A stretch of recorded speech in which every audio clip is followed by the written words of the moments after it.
Yo! What's going on, everybody? You're watching Knicks Now by Chat Sports. I am your host, Marshall Green. Happy Friday to everybody that's been tuned in and continues to tune in to Knicks Now.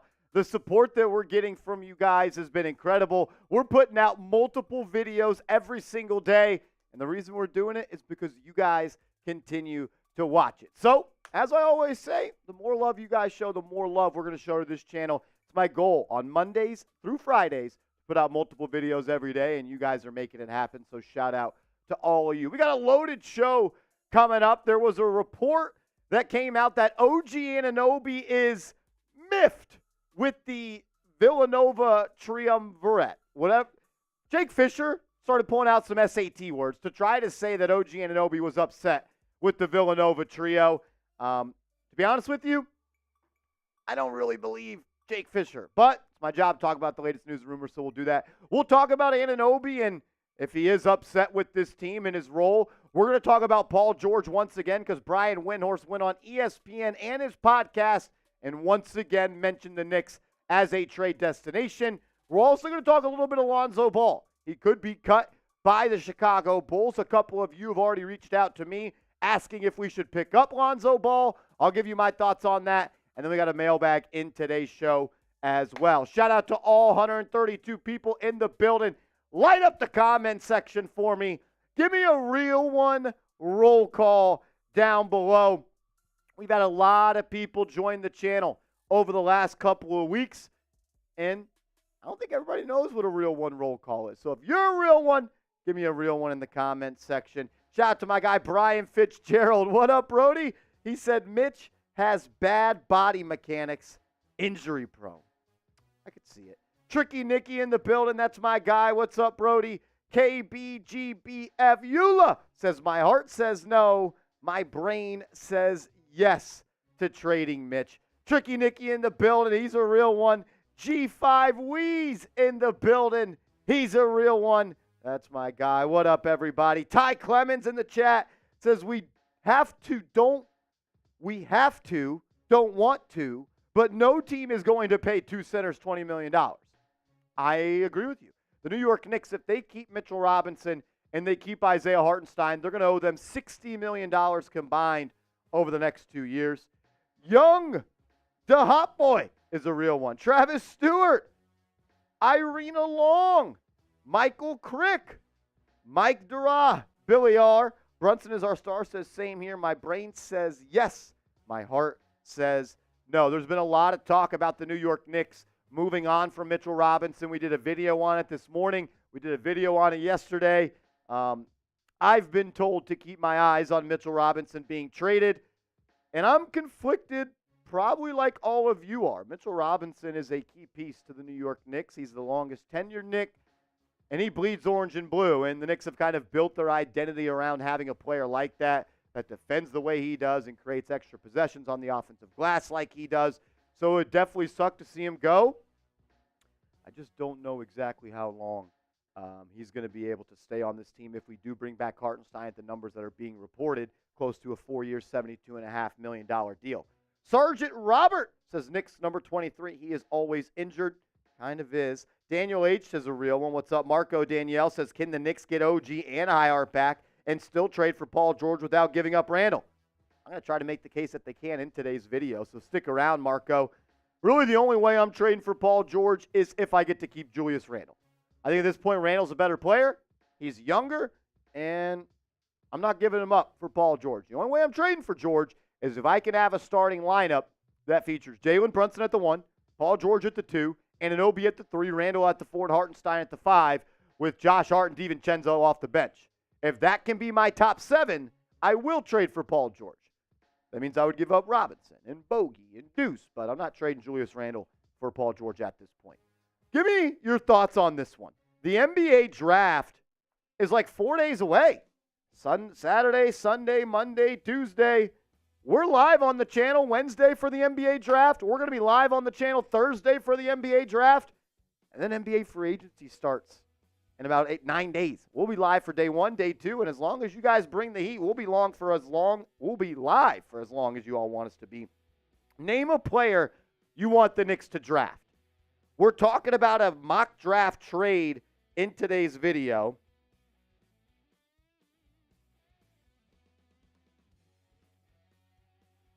I just kind of lost my train of thought right there. Long day, long week. It's Friday.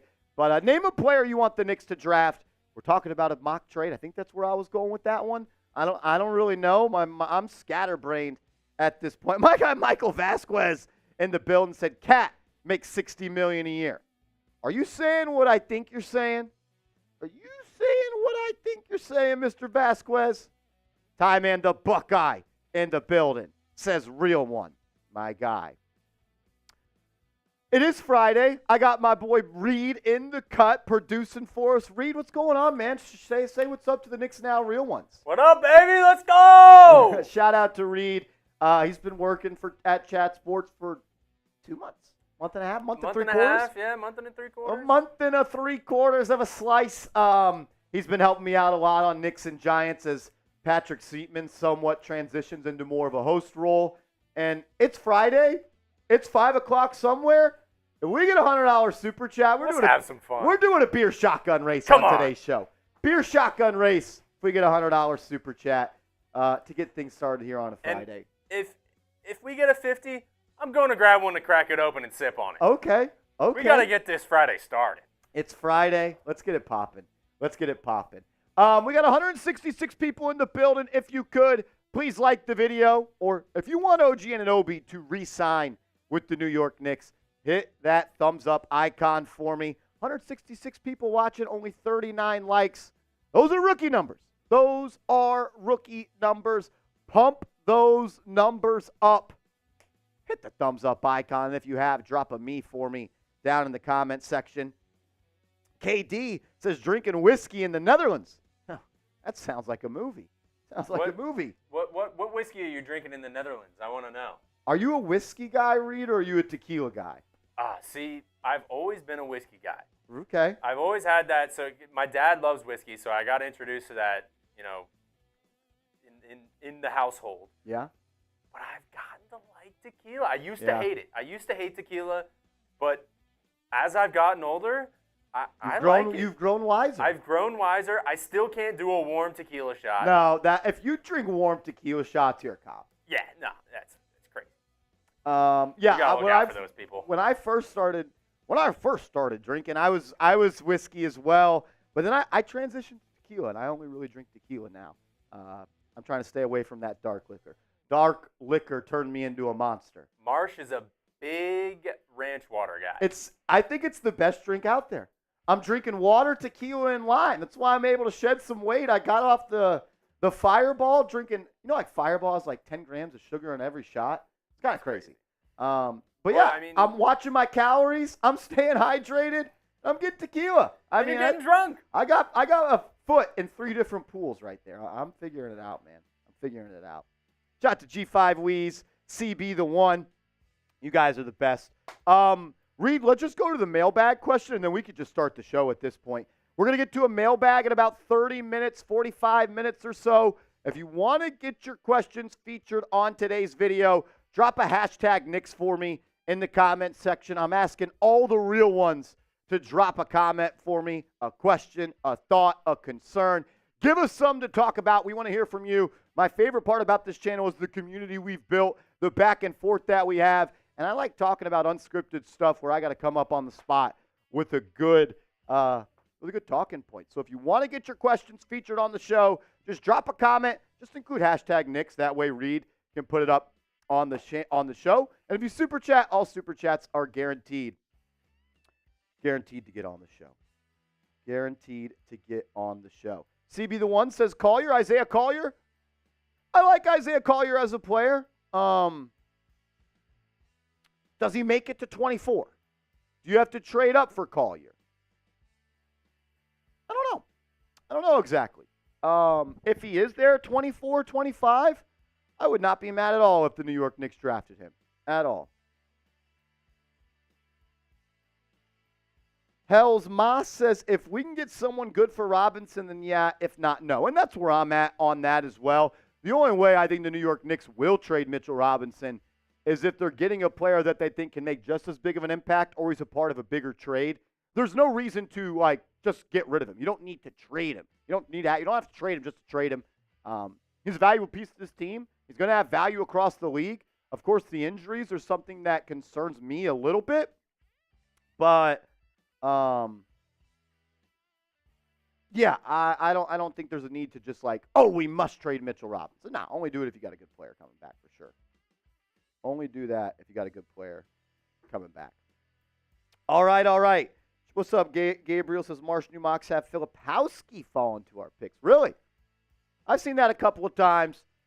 We're officially, Gabriel, in the mock draft thing where it's just I think it's one of those drafts where nobody really even knows how it's going to go.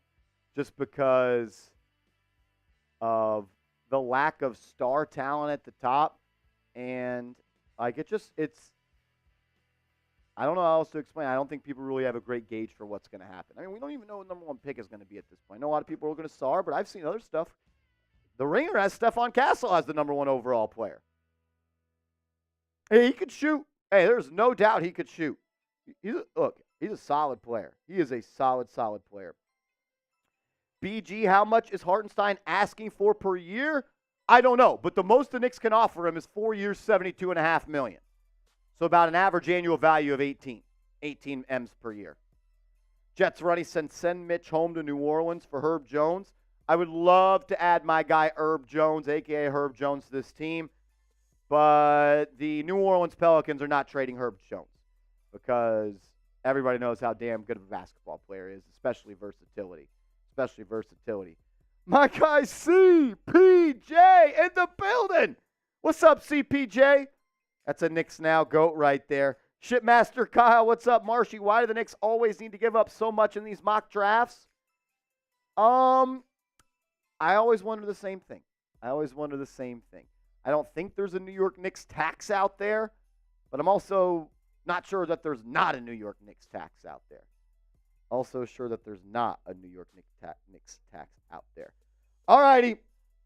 If you could, get a question in. Hey, we're, I think, 21 likes away. 21 likes away? 100 likes. Let's and get we to got 100. 219 people in here. We should be at a 50%. Not all of you are liking this video. Come on, let's go. Let's get these likes up. We're at 80 now. As we like to say here, Reed, the math's not mathing. It's not. Clearly, we have 230 people watching. There already comes. 600, There we go. Already Let's 600 people have tuned in. Why do we not have 600 likes? When you come into someone's house, show some respect. Take your shoes off and like the damn video. All right, 4 away. Can we get it? And we'll start this segment up. Let's go. Oh, man. Let's go. There it is. 100 likes. Shout out to everybody in the building.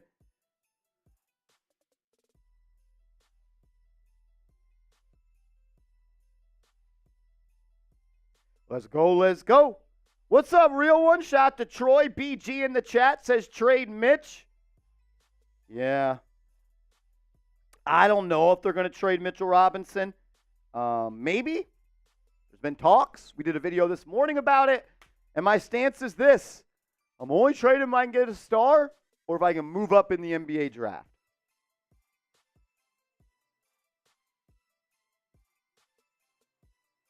If the Knicks got Dalton Connect, that would be insane. A young bogey. He's a young boy on Bogdanovich. But he not only can he shoot, but he can drive to the rim too. Like, people don't understand that he's got that size and that strength. He can take it to the rack.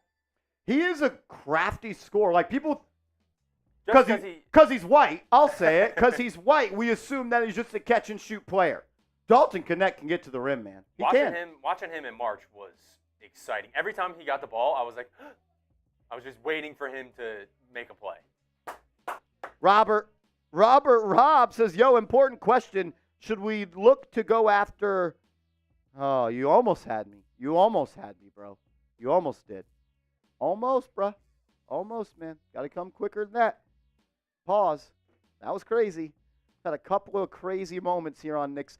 Did anyone watch the video that came out on Monday Did anyone watch the video I did on the channel that came out Monday? That was amazing. Amazing is not the word I was looking for. Maybe for your viewing pleasure, Reed. I was embarrassed. I was embarrassed. What video was that? Do you guys remember what video that was?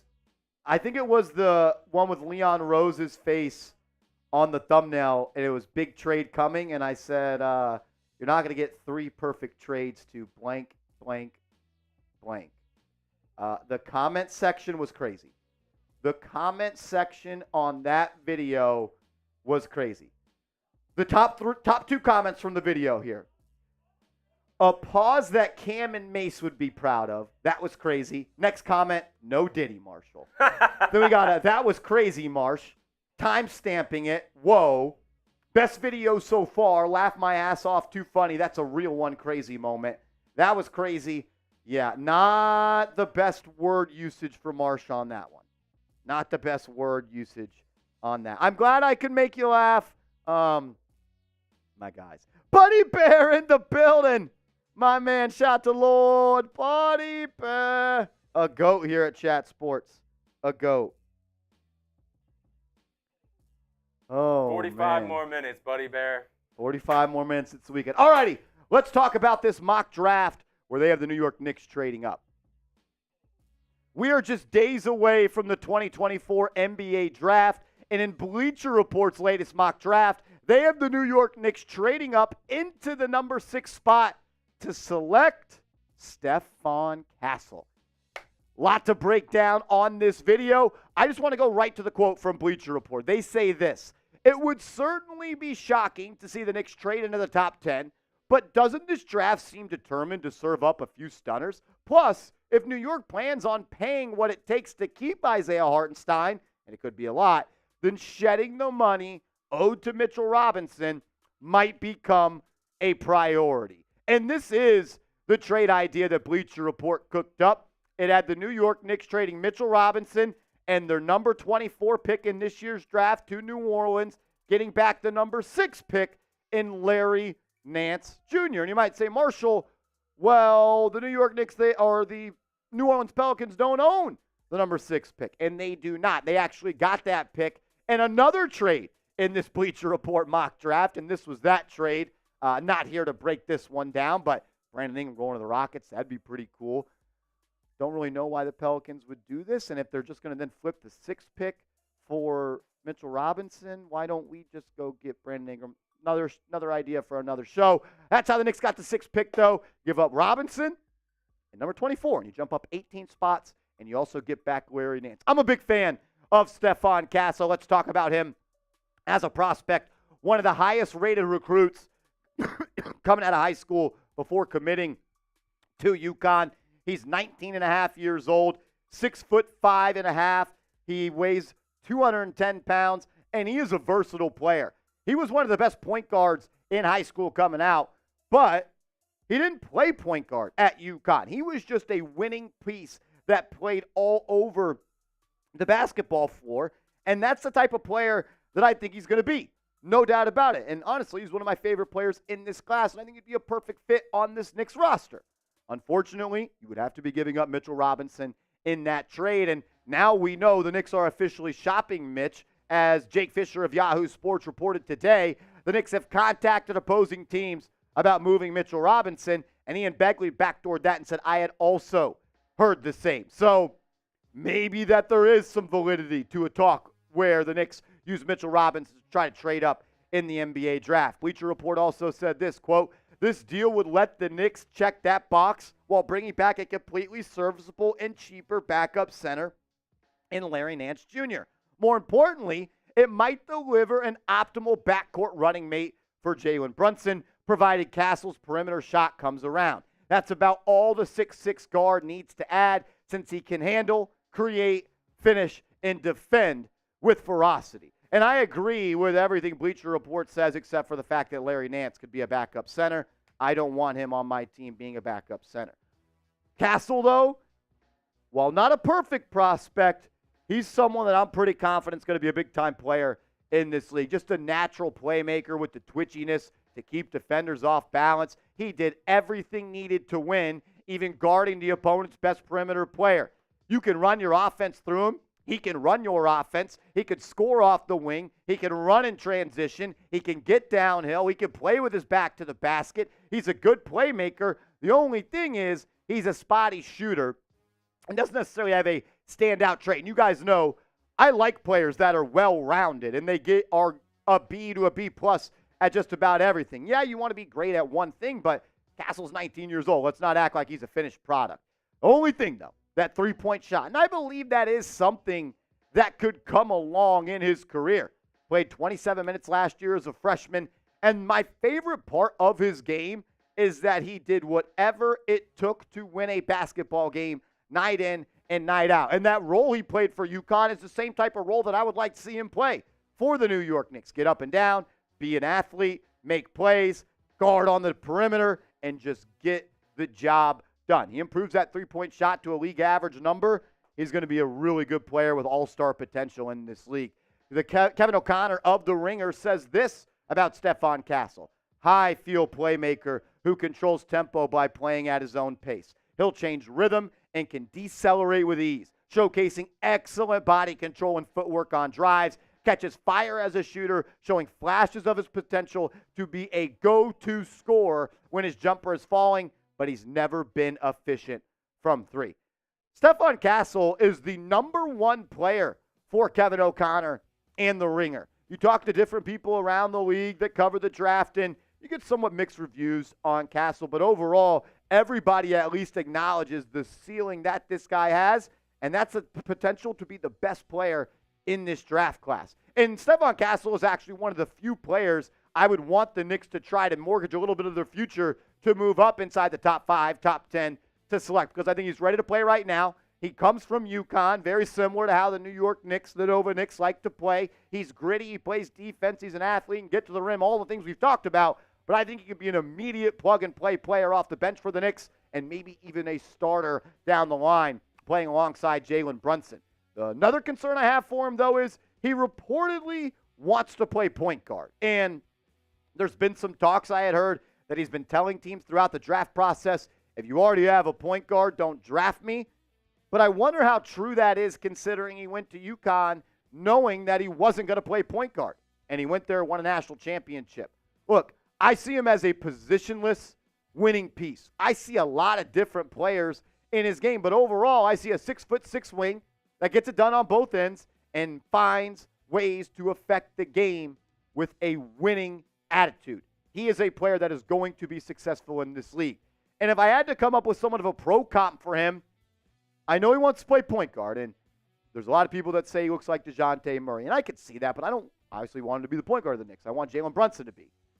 He kind of gives me Jaylen Brown vibes, man, and kind of the Jaylen Brown coming out of Cal, where a little bit raw, uber athlete, needs to polish up on some things and become a more consistent shooter, but the strength, the size, the athleticism, and the dog that he plays with, it reminds me of Jaylen Brown. And I also see a little bit of Andre Iguodala in his game as well. Not someone that can rise to the rafters like Iguodala, but just well-rounded, defensive guru, a playmaker, secondary ball handler, then get it done in a multitude of ways. And I would love to see Tom Thibodeau develop a guy like Stephon Castle. I think the way that Tibbs is viewed is unfair in a lot of reasons, but one thing I don't think he gets the respect for is the development of players, specifically with the New York Knicks. Think of some of the players that they've added. You sign Julius Randle, never an all-star, never an all-NBA player. He becomes both with the New York Knicks. The same with Jalen Brunson.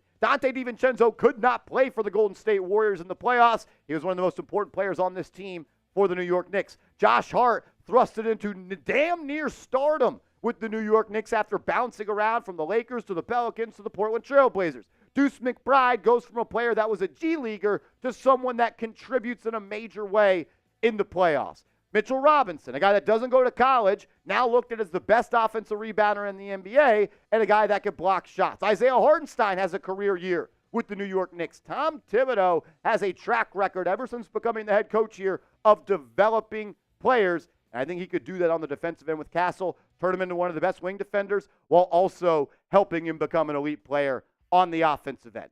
Would you do the trade, though? Would you make this trade? Type A for accept, type D for decline. I want to hear from you in the comments section. Would you trade pick 24 and Mitchell Robinson to get up to the number 6 pick and also get back Larry Nance? A for accept, D for decline. We'll talk more about this trade, and I'll give you my thoughts on it in totality. But first, you need to go to this link, chatsports.com/realknicks, chatsports.com/realknicks, and get your shirt today. We've got a blue piece. We've got a black piece. Get yours today. Be a real one. Support the show. Let's go. I'm doing this deal. I just don't know how long the New York Knicks are going to keep Mitchell Robinson on this team. I don't think they want to pay Robinson and Hartenstein $60 million over the next 2 seasons.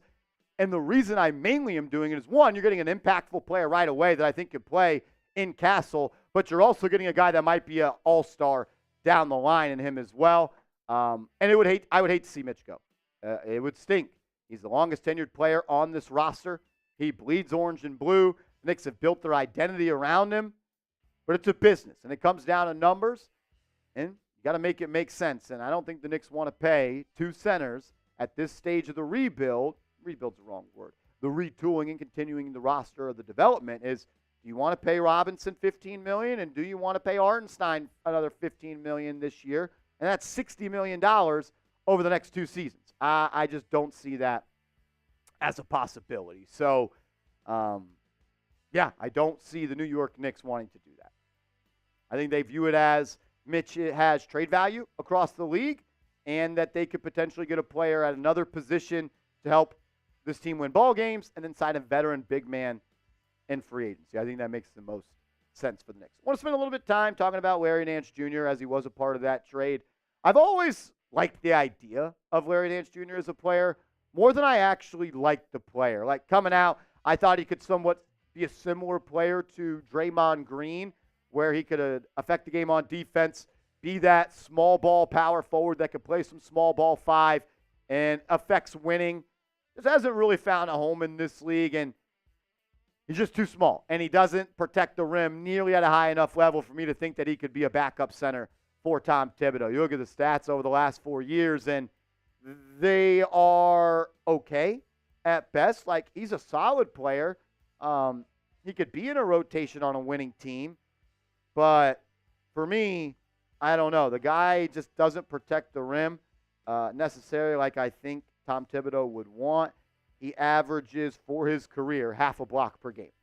So I just don't see that as some. Knicks would need a backup center. You absolutely would. I've heard some rumors that Gogo Patatse in free agency is a player that the New York Knicks have some interest in. So maybe you go and you sign him for a cheap, the biannual exception or the taxpayer mid-level or something like that. But, I just don't.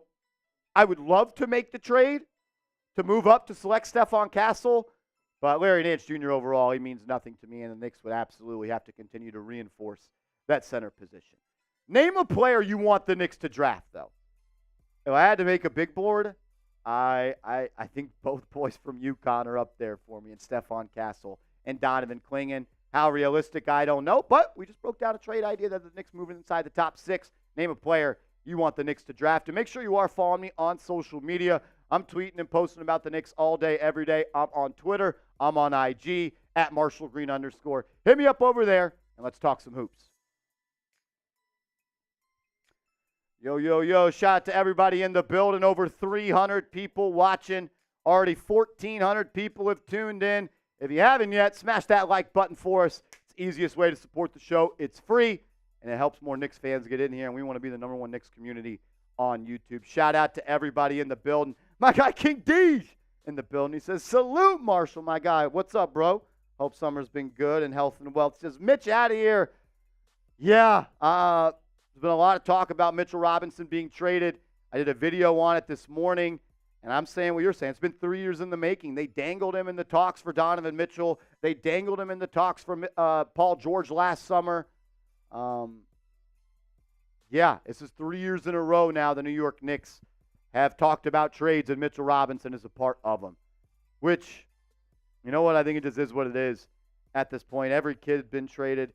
And also, King Deej, he's one of the last players that was that's on this roster from the previous regime, right? When Scott Perry was the GM. I think he is actually the last player that was drafted with Perry as the GM. Could be wrong on that, but I'm pretty sure. Yeah, the last one. He's the last Perry product left on this team. And we've kind of seen all those players been phased out. We've kind of seen all those guys be phased out. My man Seal Pasito coming in with a $10 super chat. That's mad love from a real one, my guy. Hope all is well with you, man. Thank you for always being here and showing major love. He said, what up? Nah, what's up, bro? He says, if iHeart is willing to stay for what we can give, why not run it back with him and Mitchell Robinson again? And look, that's a very good question. It's a very fair question at this point. I think if you're the New York Knicks, you look at it a couple of ways. You're probably a little concerned with the lack of durability that Robinson has showed throughout his career, right? I think he has 2 years in his career where he's played less than 35 games and 3 years where he's played less than 60 games. So I'm sure that's a concern. 2, he's only got 2 years left on his deal. And if you're going to give Isaiah Hartenstein a 4-year, $72 million bag, you probably don't have that much intention on re-signing Robinson to the number that he's going to command in free agency 2 years from now. Also, I think that they look at it from a perspective of $60 million over the next 2 years locked up into the center position where the Knicks have other needs and holes is something that I don't think that they're absolutely in love with. I think that if Hartenstein comes in, if he signs a 4-year, $72 million deal, right, he's going to be playing 30, 35 minutes a game. Do you want to pay Mitchell Robinson $15, $16 million a year to be a 13, 14, 15-minute per game guy? And also, I think that it's just a value thing. They know he has value, but they can change that value to another position that can help this team. Whether that's a backup guard, whether that's another wing, whether that's a stretch 5. I think some versatility is wanted in the big man spot as well. Seal Pasito, a little bit more of an offensive center could make some sense. Look, I love Mitch. Seal, you know that. He was playing like a depoy before he got hurt this year. I just don't know how long the marriage with Robinson and Hartenstein can continue to happen if this team wants to make a trade for a star. Because if I'm giving up a star to the Knicks, you know who I want back? I want back Deuce, and I want back Mitch. You got to spend money to get money. You can't be scared. So that's kind of my little tangent on that, Seal Pasito. My man Joey DeLuca, where have you been, my brother? Good to see you, dog. That's my guy right there. My God, good to see you, man. You got a question or something, let me know. William Burton in the building, the Bang God. What's up, William Burton? My brother right there. WB, what's up? Says finally caught you live. Hey, man, we'll be live for the NBA draft on Wednesday and Thursday. I better see you there, William Burton. Is that the real Nick Davidov in the building? I don't know. He doesn't have the profile picture with the eyeballs. There's only one way to find out if that's the real Nick Davidov. We'll see. How about we drop some eyeball emojis for Nick Davidov? Because usually when we do, Davidov comes in with a bang. We'll see if that's the real Davidov. He says, yes, I am. I don't know. I'm not seeing the glasses. Is that the real Nick Davidov? I'm sure it is. That's my guy right there. Good to see you, Mr. Nick Davidov. Shout out to Joey. Shout out to William Burton. Shipmaster Kyle. I'll be on Wednesday when the draft starts. That's a bet. Yeah, we'll be live for the NBA draft. Probably go live an hour before it. We'll be doing videos for all the picks the Knicks make. We'll be doing draft grades. There's nobody out there that's going to be posting more content in the summer than the New York Knicks than we will. I can promise you that. That's one thing I know we will do, because I come to work every single day, and my job's to get 2 Knicks videos a day. And we're going to continue to do that. Anthony Walker says, run it back. We all will be healthy. You predict in the future we're all going to be healthy? What's in my future? King D says, what you liking in these rumors, Marsh? Yeah, I've heard to keep my – I've been told, Deej, to watch Gogo Batatse. Man, I know I'm going to get some hate for this. If there's a way you could trade for Paul George and you get to keep Brunson, Randall, OG, Hartenstein, Dante, and Hart, and you add Paul George to that, I'm in. Oh, man, and we're going to talk about that right now. I know a lot of people don't want Paul George. I get that. But shit, man, the window to win is now. Your window to win in professional sports is never as wide as you think it is. Is he the perfect fit on court? Actually, yeah, I think so. But everything else is where is he perfect? The age, the injuries. I totally get that. But, man, a starting five of Brunson, Paul George, OG, Randall, and Hartenstein with Dante and Hart coming off the bench, you got the best top 7 in the league, and you could actually go toe-to-toe with the Boston Celtics. Yeah, like, I'm not trading Randall for him. I won't. I'm not trading Randall for him. But I'm also trying to compartmentalize, like, what's actually logical? Like, what's actually possible? I'm done living in La La Land. We've done that for months now on this channel. Like, we got to talk about realistic stuff. And if Paul George is on the move and you can add him and you get to keep Randall and you get to keep the core 6, like, I'd do it. I'd do it. You can hate me if you want. Johnson, you in the building. What's up, JU? My brother, what's up, man? Paul Ross says no PG. How did he look for the Los Angeles Clippers in the playoffs? Not great. And we're going to show you the stats in a couple of minutes, but I don't think that we're going to need Paul George to come in here and be a 25-point-per-game guy. Because we got Brunson for that. We got Randall for that.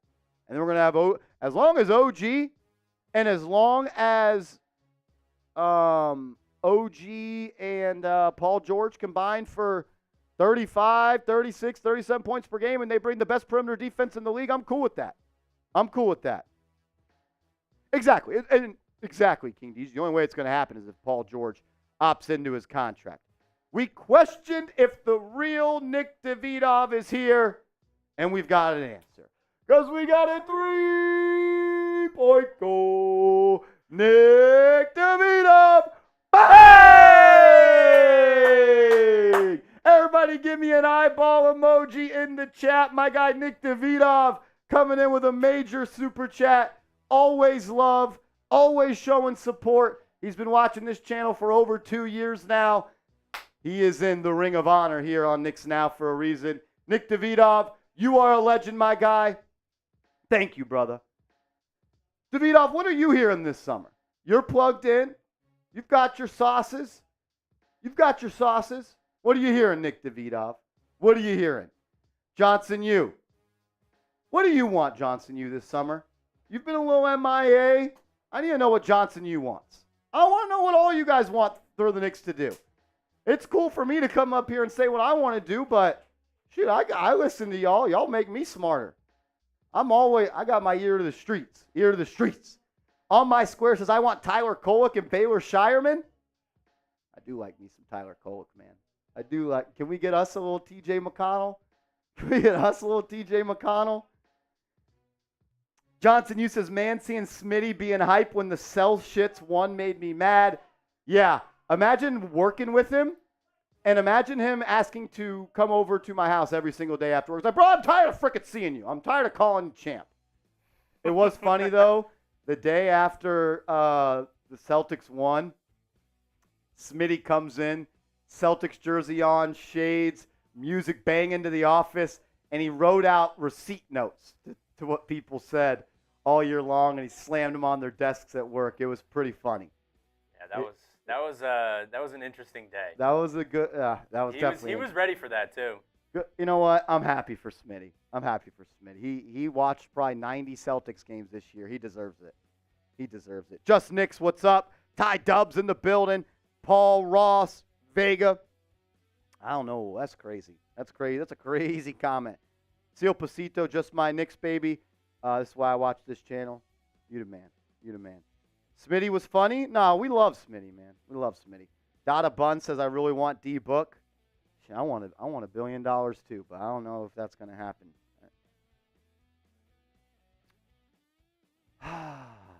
We'll do this. We have producer Reed in the building.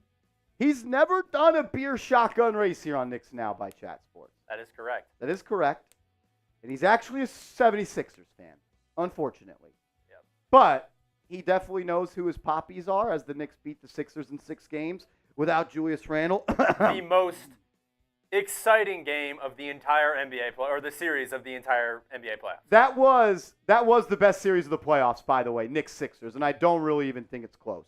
Not like it's clear, way too clear. You could feel the electricity when just watching the games. Maybe I'm just biased. Like my heart rate the entire time, the entire series was just insane. And you just had 2 games where they just completely went crazy. Like you had the Dante game in Game 2, and then what was that, Game 4, where Tyrese Maxey did Tyrese Maxey things. That one was awesome. But we'll do this. If we get another $50 super chat, me and Reed are going to go shotgun racing. We'll go shotgun racing. We're going to get into this video real quick, though. So if that comes in during the cut, we will do it after. But let's talk Anunoby and let's talk Paul George because, cool. Brian Windhorst, he for some reason continues to connect the Knicks and Paul George. So let's talk about it.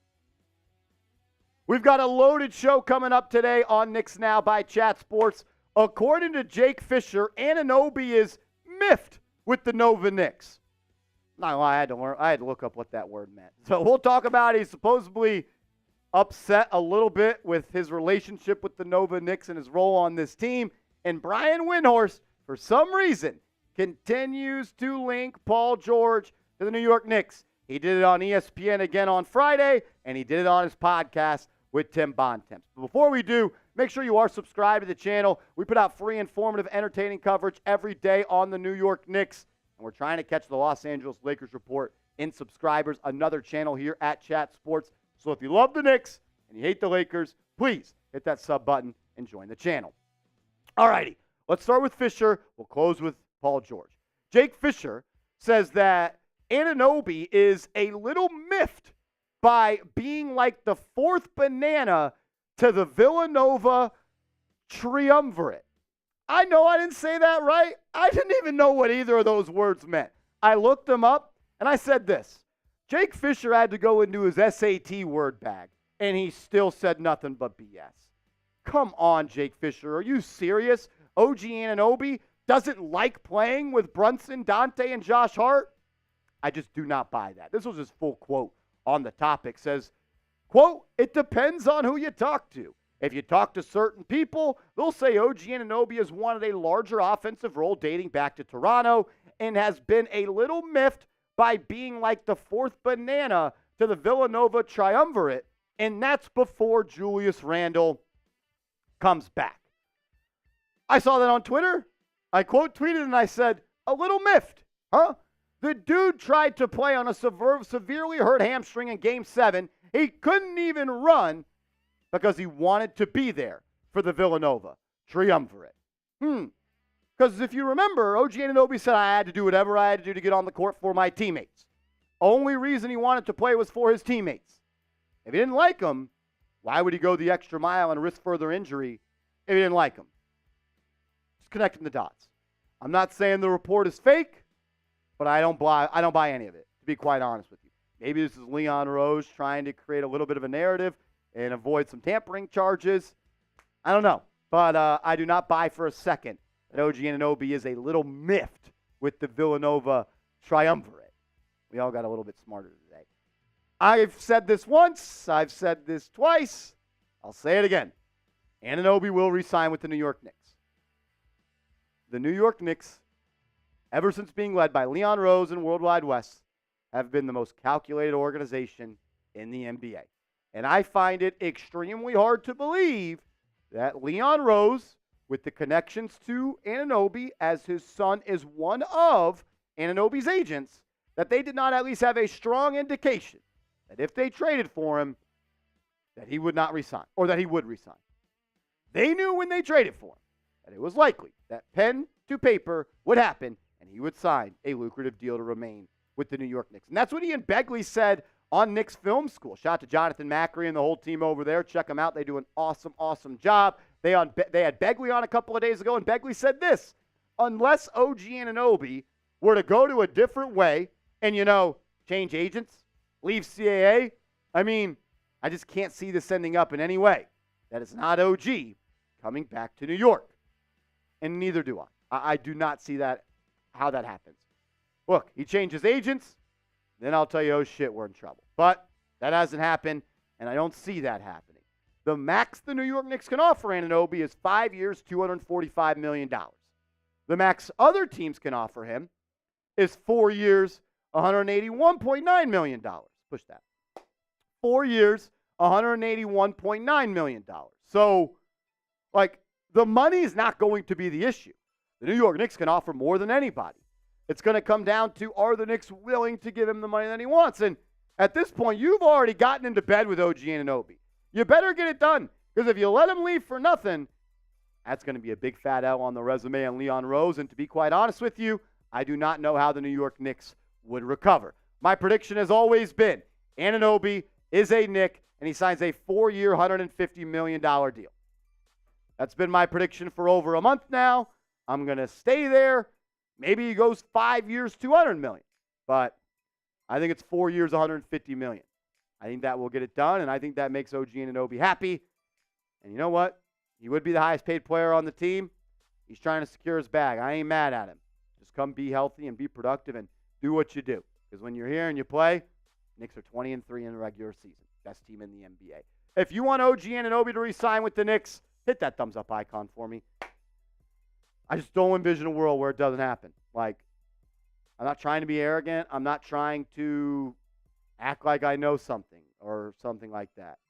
I just don't see it. I don't envision a world that Leon Rose does not have a strong indication that he could re-sign him if he gave up 2 young key pieces to this roster. I don't see how that happens. All righty, let's shift and let's close the show today. Excuse me. Why would he do that?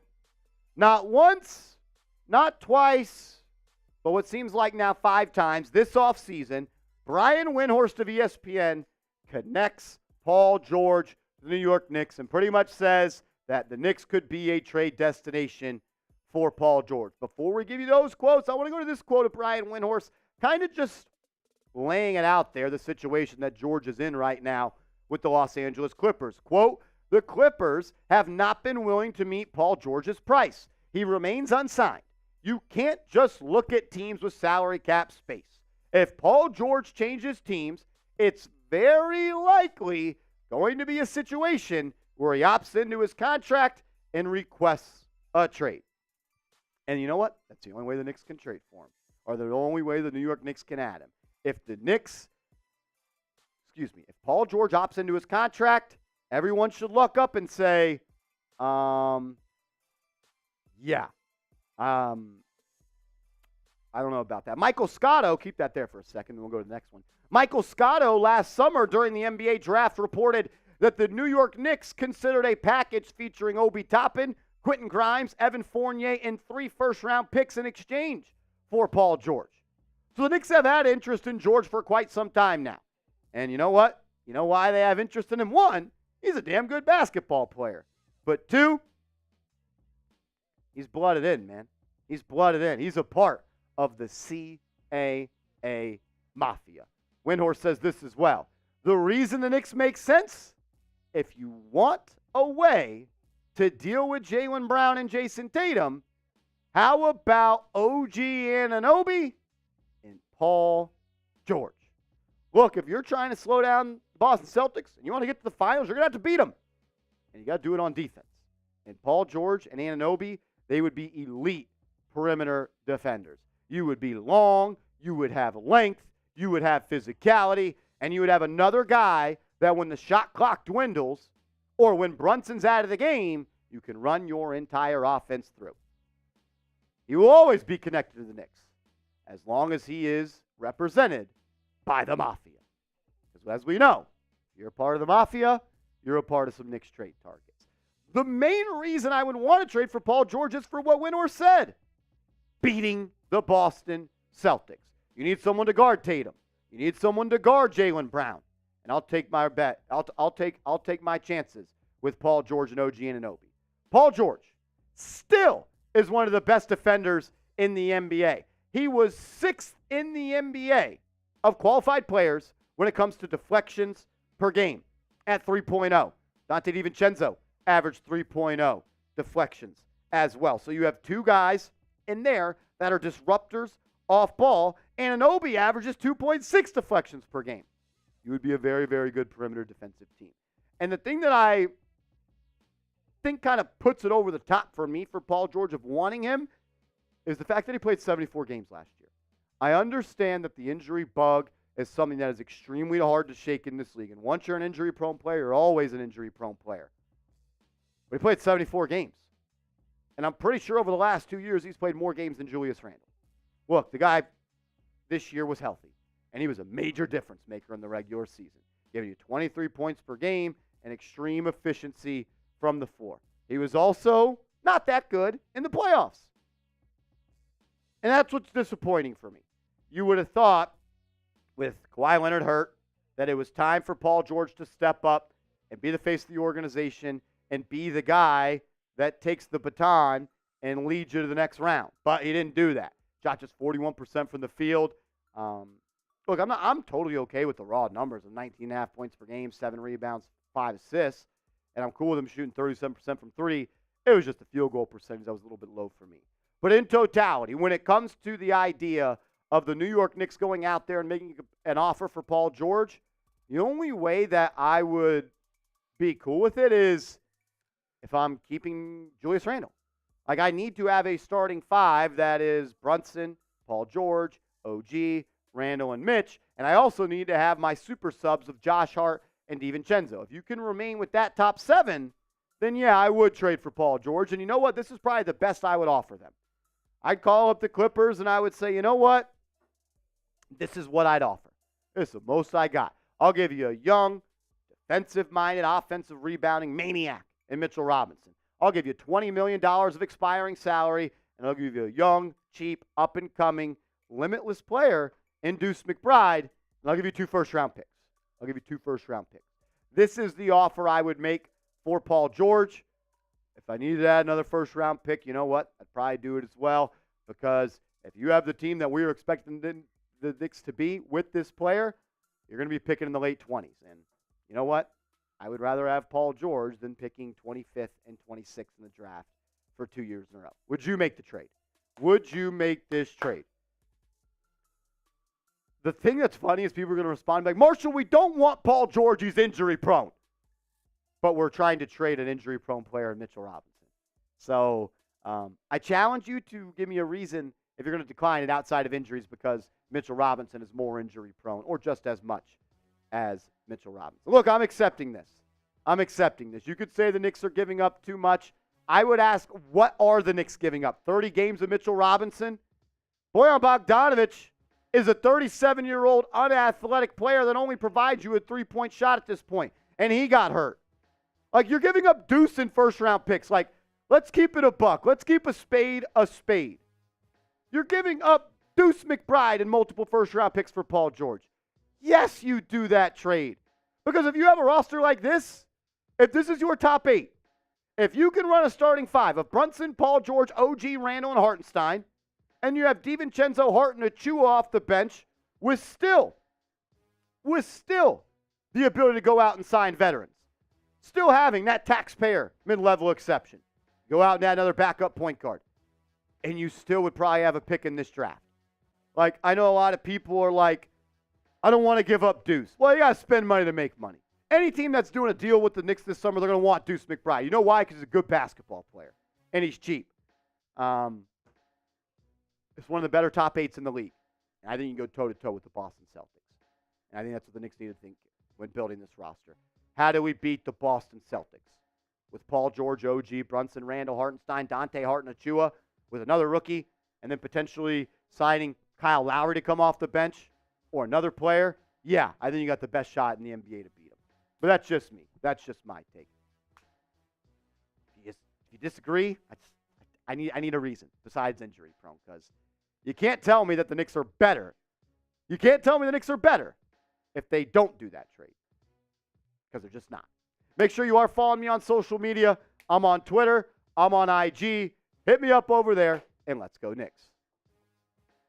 Like, that top 8 is better than any roster that you have if you just run it back. Like, that's just the truth. It's just the truth. I don't know. I mean, like, Who has a better top 8 than this in the league? Who? What top 8 is better than this? We don't need Paul George to come be a superstar. Be a defender and go get me 18 points per game on high efficiency. Jalen, give me 25 points per game. Julius, give me 20. Be efficient. Paul George, give me 18. Anunoby, give me 15. Dante, give me 13. Hart, give me 10. Hartenstein, give me your 9 and 9. That team's tough. That team is tough. Exactly, King Deej. They're going to tell me, Marshall, we can't trade for we can't trade for Paul George. He's injury prone. But in the trade, we're giving up 2 injury prone players in Bojan Bogdanovic and Mitchell Robinson. That's of the players that are probably going to become available, I think he's the most likely. You guys don't want Brandon Ingram. I tried to talk you into Brandon Ingram. You don't want him. I don't know what you want except for run it back and be a second apron team. Like, I want us Knicks fans to start understanding. If the Knicks run it back, they are a second apron team. If you're a second apron team, you're not trading for a superstar. The Knicks have built this organization so they could trade for a superstar over the last 5 years. You don't do all that work to say, F it, second apron, here we come, and then run it back with the same roster. No. Come on. We're going to close today's show with a mailbag, as well as talking about Lonzo Ball, because I've got probably 15 DMs in the last 24 hours. Marshall, did you see? The Bulls might cut Lonzo Ball. They might. So we're going to talk about it. 7 Alier in the chat says, F superstars, they're divas. Superstars win you rings, my brother. The team with the most talent wins championships. Superstars have the most talent. NBA is a really, really easy game. Teams with the most talent win. Seal Caesar, that's a great question, my brother. He says he's going to be ready for game 1. Lonzo Ball says he is going to be ready for game 1 this year. We did get that $10 super chat. Reed, if you want to pop that up, shout out to them. Gabriel and Fit. Agreed. And Fit. But, yes, Fit is very key. And I say that all the time. Agreed. What's up, my man Vontae Lyles? What's up, gang? What's up? NYT. NY2AZ. What's up? Says, would you rather have Paul George or Mikal Bridges? Mikal Bridges. Because he's younger and he is not injury prone at all. But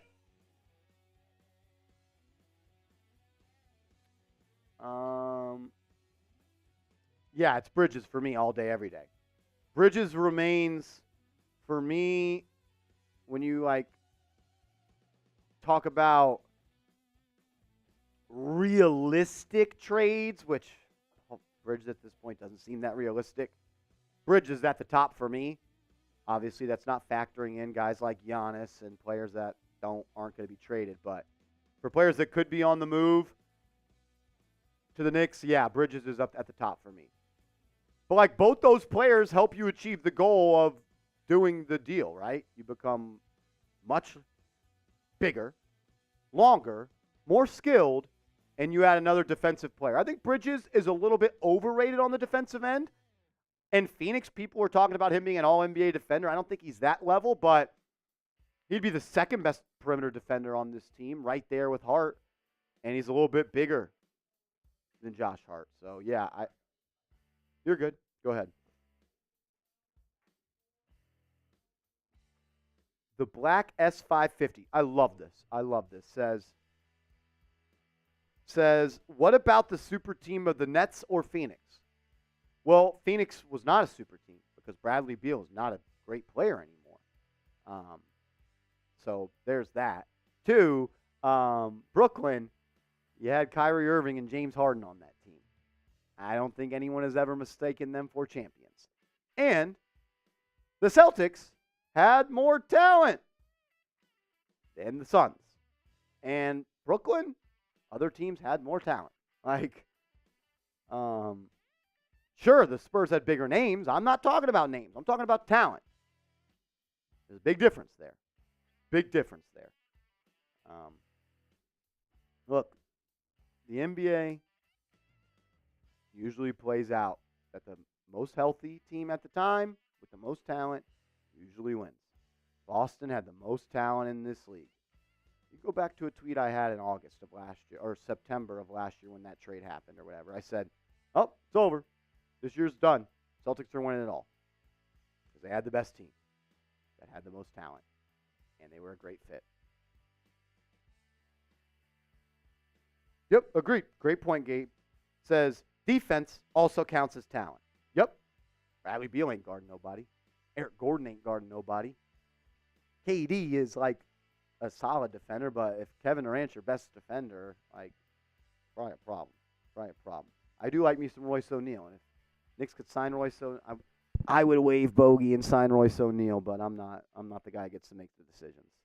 Chris Lyle says, what's the chance of trading for Bridges without giving up Randall?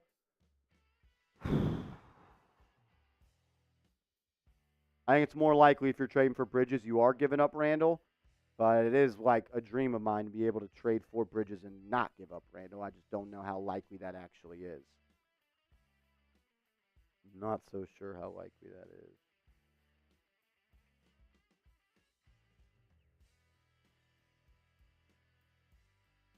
Why would the Nets want Randall? I think it's a three-team trade. I think it's a three-team trade. I mean, look, it's I hope it happens. I want Mikal Bridges on the Knicks. I don't see it happening. I don't see it happening. Last call to get in on the mailbag. Hashtag Knicks or Super Chat. Make sure you have got your questions in. Yeah, cool. G. Robinson says, use that same Clipper trade proposal for Murray and Capella. I think you got to add a little bit more to get Murray and Capella if that's your offer. Yeah, Vega, I just don't think the Nets are going to trade us him.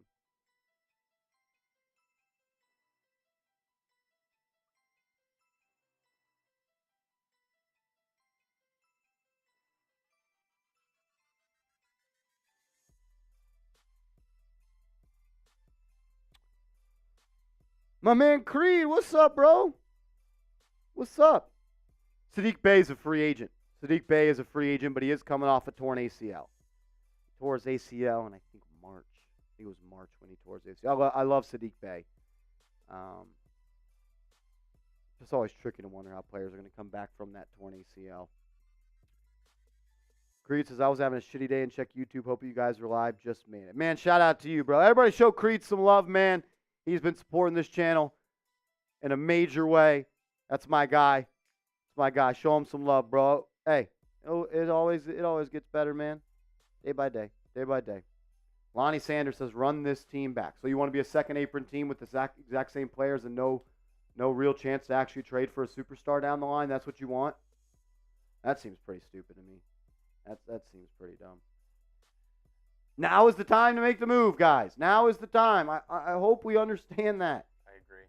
Now is the time. You don't want to run it back and put yourself in a position of not being able to go get a star. That's what you've been trying to do for 5 years by trading out of the 2021 draft, by keeping first-round picks and not going in at, like, I don't know.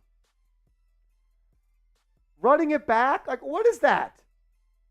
So you want to pay Precious. You want to keep Bogey. You want to bring that, like, you're a second apron team and you're stuck. And you're stuck. I mean, what I think about, too, is in the playoffs, playing with 7 people, really. I know injuries kind of took it out, but, I mean, you need that depth if you draft well and then, make some moves. You're right. The time is now. The time is now, man. You just got to capitalize on the magic that you have with the core guys. I'm not saying that run it back and leave everyone and trade people and start from scratch, but keep the guys that are making it work, but make some fucking moves. Yeah.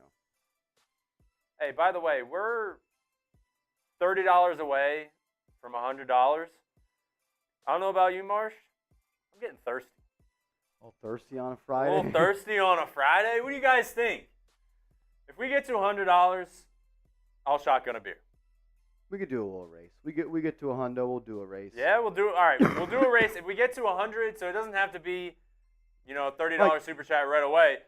If we get to 100 after this cut that we do, we'll do a shotgun race. One thing I just want to bring up is the Boston Celtics lost in Game 7 of the Eastern Conference Finals last year. And you know what they did? They didn't run it back. And they did the damn right move by not running it back.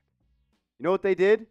They traded the heart and soul of their team in Marcus Smart for Kristaps Porzingis. A major risk. The dude didn't even play but one full game in the NBA Finals. Then they give him more core pieces. Robert Williams. We can't trade Robert Williams. He's so young. He's got so much upside. And we're adding picks. They were at the tip of the mountaintop. The Boston Celtics. They were right there.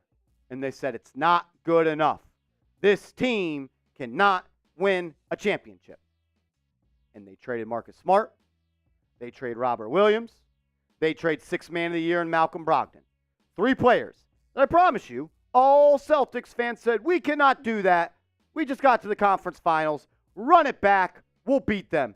Tatum will be healthy this time. No, you know what they did? They went all in. And you know what they got? A ring. And you know what they got next year? The best chance to win another one. Because they weren't scared. Because they weren't content. You got to make big-time moves in this league if you want to be champions. Guys, you don't just run it back. Ever. You know who ran it back? The Denver Nuggets. They went from winning the finals to losing in the second round. You know what the Lakers...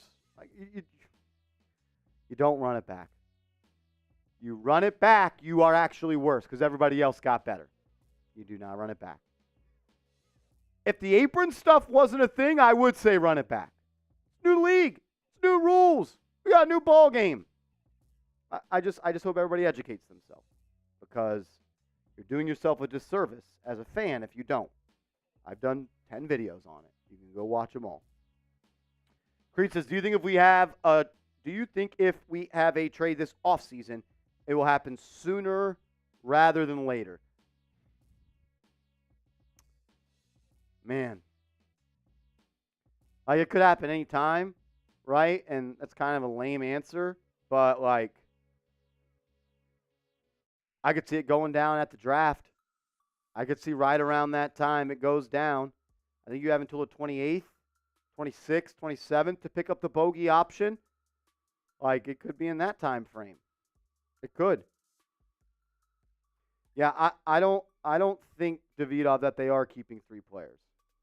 Drafting 3 players. I don't. Creed, we did hear today that Isaiah Hartenstein is expected to re-sign with the New York Knicks. That's a major get. It's a major get. I will say this for Hartenstein, though. And he's done it. Just he has to keep getting better. He has to keep getting better.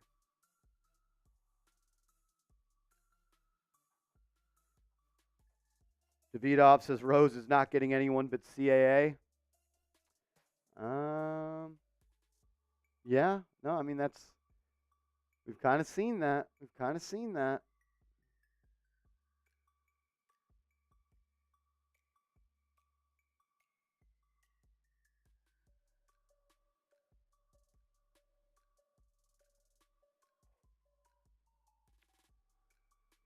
Oh.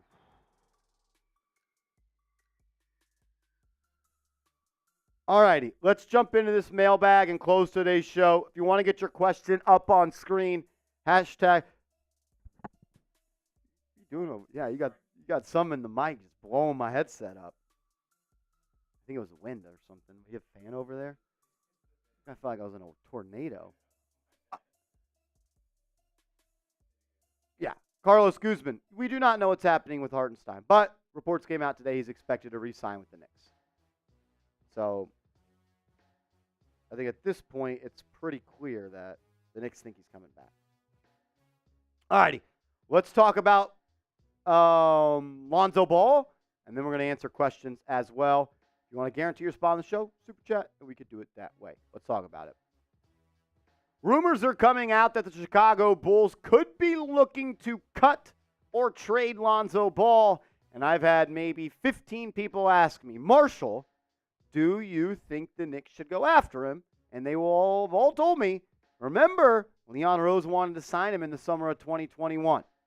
Let's break it down. Today's show is Darnell Mayberry of The Athletic says a trade or buyout could be likely. The full quote from Mayberry, The Athletic, and Chicago's insider. Quote, Giddey's acquisition also further clouds the Bulls' plan for recovering point guard Lonzo Ball, who hasn't played since January 2022, but is expected to make a comeback next season.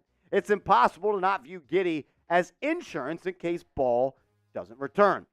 By bringing in Giddey, the Bulls also might have signaled they're ready to move on from Ball.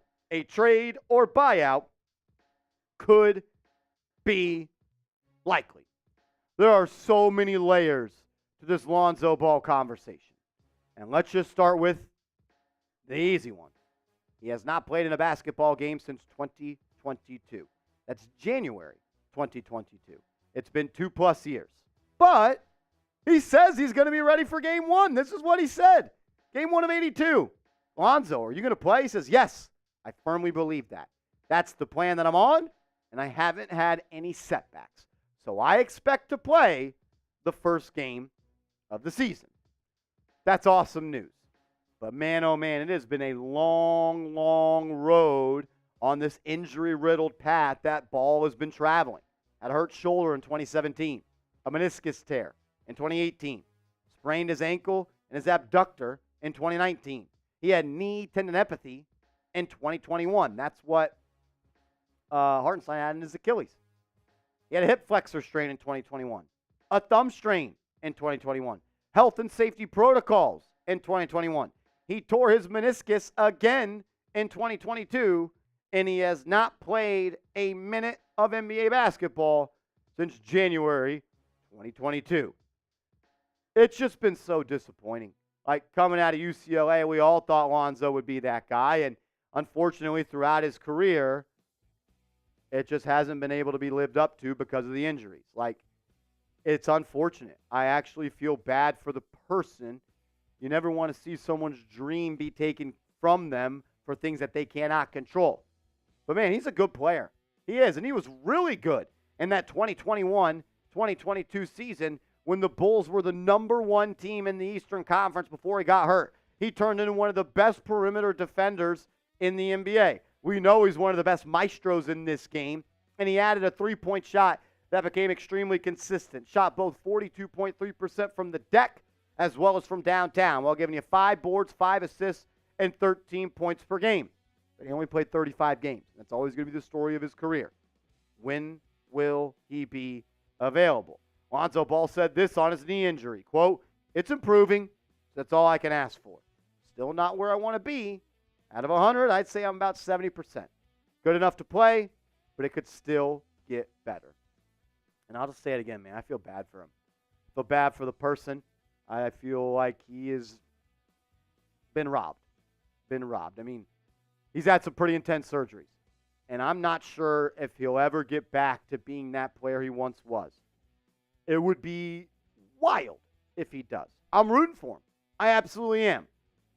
But when it comes to the Knicks, doesn't make all that much sense. To be honest with you, I do not think so. We've already got an injury-prone player at OG Anunoby we're about to give money. We've already got an injury-prone player now 2 years in a row in Julius Randle. I would have to say pass on Lonzo Ball. Look, if injuries were off, yeah, I'd bring him here. We just don't play in a 2K world, though. Do you want Lonzo Ball on the Knicks? A lot of people have hit me up saying, Marsh, we need him. Defense, passing, another point guard, three-point shot making. Yeah, if he's healthy. If. I don't like using that word, if healthy, that phrase. Type Y for yes, type N for no. Let's finish today's video just answering questions from subscribers. If you want to be featured on the next show, make sure you are subscribed. Brian Fitzgerald says, we should draft Holmes. 6'8", 240, bro. We can develop. We have great coaches. I'm a fan of Day'Ron Holmes. I think he's going to be a good player in this league. Versatile big, athletic. He can protect the rim, get out and run in transition. If he's there at 24, 25, totally cool with the Knicks drafting him. I think he kind of fits the player that they want, spent multiple years in college, be able to come in and contribute right away. He gives you some size, some toughness, some intensity. Yeah, I'd be totally cool with Day'Ron Holmes being a New York Knick. Seal Pasito says, if iHeart is willing to stay for what we can give, why not run it back with Mitch and him? I think there's multiple levels to this, Seal Pasito, and thank you for the super chat. One, I don't think the New York Knicks want to commit $60 million over the next 2 years to the center position. I think they're worried about Mitchell Robinson's durability, and I think that they know Robinson in 2 years is most likely not going to be re-signed by the New York Knicks, so they're going to try to take that piece and trade it and add a piece that can help now and in the future.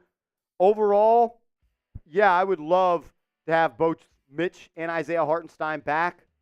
I just don't necessarily see it happening, as there are reports coming out that Mitchell Robinson is being shopped by the New York Knicks. Arena Long coming in says, who would you like to replace OG if he does not come back?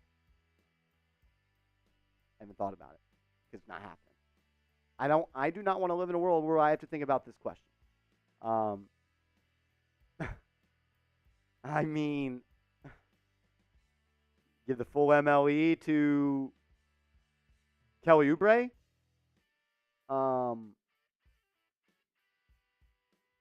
Najee Marshall. That's who I want to replace OG if he's not back, which will not happen because I'm speaking it into existence. Love me some Najee Marshall. He has a really cool last name, too. Marco Danielle, would you trade Deuce and Mitch plus first for Paul George? Yes. Then sign Kevon Looney? Yes. If iHeart plays 30 minutes, yeah. If you could sign Looney and all you have to give up is Deuce and Mitch and a plus first for Paul George, yes, you do that. Yes. Yes, you do that. Shitmaster Kyle, Marsh, if Castle falls to our pick, would you draft Castle or Zach Edey? Castle. Stephon Castle is one of my favorite players in this draft class. I would trade up pretty high to go get him. I'd trade up pretty high to go get him. I think that he is the perfect type of player for this team. He can play the 1, he can play the 2, he can play the 3. He can handle, he can score, he can defend. He's an athlete. He can get out and run in transition. He can excel on the defensive end. He's already athletic enough and I would say talented enough on the defensive end to be a guy that you could throw on top scorers in this league. And I think under the tutelage of OG as well as Tom Thibodeau, he could grow into one of the best defenders in this league. I think Stephon Castle, out of all the players in this class, has one of the better chances to be a year in and year out all-star. Jet Life, for life. What's up, gang? How likely, in your opinion, is it that we trade for Paul George? I'll put it like this. If the New York Knicks trade for a star, I think he's one of the guys that are most likely. Like, if you do trade for a star, I think he's one of the most likely. He's CAA. He does stuff that you need. Defend, score, shoot, create, defend. Like, on court, he is a perfect fit. Like, remove all the other factors out there off the table, right? When you strictly talk hoop, when you're strictly talking rock, and you talk about what do the New York Knicks need, it is Paul George. It's a 6'9" wing who could put it on the deck, score from anywhere, defend 3 or 4 positions, and run your offense when Jalen Brunson sits down. You want to move on in this league, you got to have top defenders to beat the Boston Celtics. And if you have a wing duo of OG and Paul George with DiVincenzo and Hart coming off the coming off the bench being game wreckers, yeah, you're going to be in a pretty good spot. I mean, how likely overall is it that they trade for Paul George?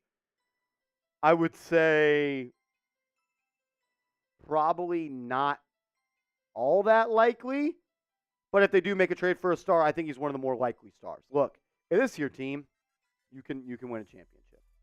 You can win a championship if this is your team. And you could still go out and sign a veteran. Because I'll tell you this much.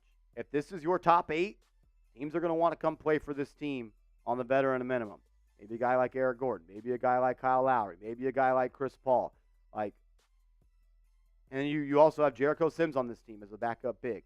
You go sign a veteran big man as well if you want. Like, if this is your top 8, you're going to be in a really, really good spot for at least 2 to 3 years. What is one move you want the Knicks to make this summer? If only one move could be made, what would you want it to be? sound off in the comment section for me. And if you haven't yet, please, please, please hit me up on Twitter. Hit me up on IG. I'm trying to grow my social media as well. So help a friend, help a friend. Let's go Knicks.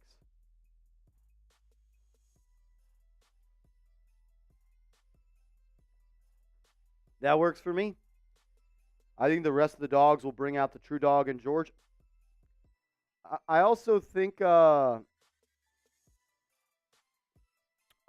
like him coming and playing next to Randall and Brunson, like he could just kind of be more so who he is. Like Paul George, he's a guy that just fits in, man. And he defends and he scores and he creates. He's not an alpha, but he's a damn good 3. And you got Randall, you got Brunson, you got OG, you got Paul George. Like you're cooking, man. Creed, that's Paul George. Paul George. Paul George. You know how big of a team you are, too? Like, pause. 6'9" Paul George. 6'8" OG Anunoby.